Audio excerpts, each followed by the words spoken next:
man, who was known as Septic Sam, has finally been identified after 44 years by Alberta RCMP detective through forensic technique using genetic genealogy.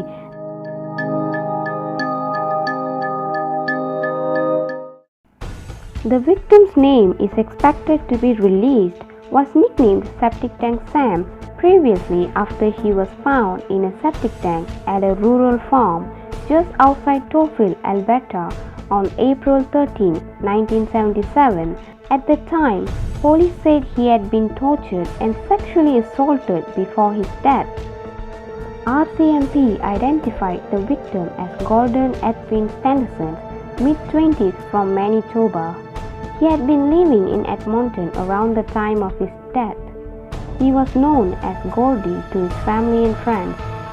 Last year, his biological samples were sent to Outram Labs in Texas to develop a DNA profile that could be searched against public DNA databanks in Canada and the United States that track ancestries.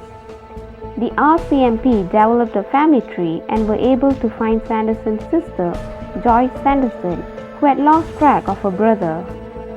She mentioned she last heard of him when he was going to meet his younger brother, Arthur, in Calgary, but sadly, Gordie did not make it to that meeting.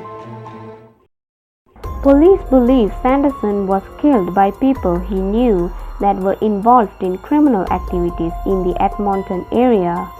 Officers are still looking to speak with anyone who knew him at the time or have information about his death.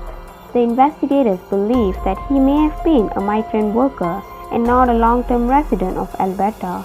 It is very likely that his killer knew the area well and chose the remote location in the belief that the body would not be found for a very long time. No evidence was found to suggest that he was murdered on the property itself. The investigation is still ongoing, so there is some urgency to work quickly and push the case forward. However, a retired police officer who worked on his case in the past recently stated that since he was identified, investigators have been reaching out to some of his friends and people he knew at the time.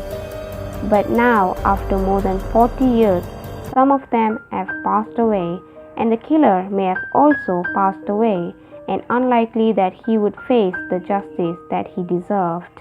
The infamous cold case made headlines throughout the decades as investigators tried to gather leads, and even after 40 years later, the people who loved and cared about him are still waiting for an answer.